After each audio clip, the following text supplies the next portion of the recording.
Immigration lawyers say the Pentagon has been discharging dozens of recruits who had been promised a path to U.S. citizenship. They were part of a program called Military Accessions Vital to the National Interest. It had brought more than 10,000 non-citizens into the military.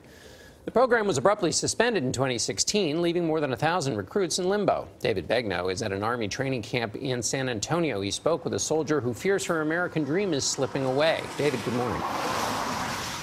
Good morning, John. You're about to meet a woman who came to the U.S. legally to go to college and then signed up for the U.S. military because she says she wanted to earn her U.S. citizenship in an honorable way. She's been serving the military on active duty for the last 2 years, waiting for a background check to be completed. And she just found out that she failed it, and now she expects the military to kick her out. But she still showed up for work here at Camp Bullis in San Antonio at 6 a.m. this morning. The dedication and service that they do, I thought it was extraordinary because it's a volunteer force. So I want to be part of that. Private First Class Alina Kaluzhna doesn't know when she'll get her official discharge orders. For more than 2 years, this Ukrainian immigrant has been unable to clear new background checks. Her dreams of becoming a nurse and commissioned U.S. Army officer are dimming by the day. I kind of got screwed a little bit. You feel screwed? Sorry. Kaluzhna enlisted under a military recruit program called MAVNI, Military Accessions Vital to the National Interest. It offers non-citizens a path to citizenship if they have critical language and medical skills needed by the military. The Bush administration started the program to help fight the war on terror.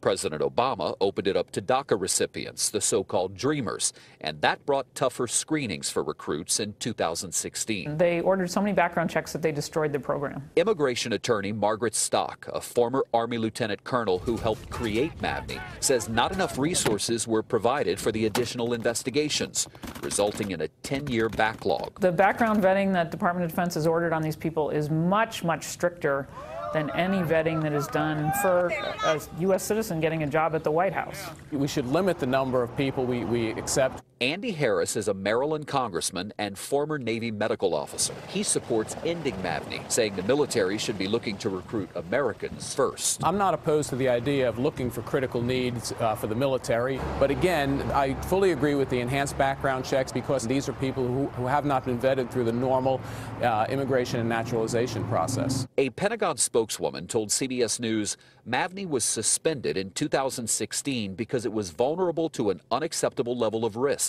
from insider threats such as espionage, terrorism, and other criminal activity.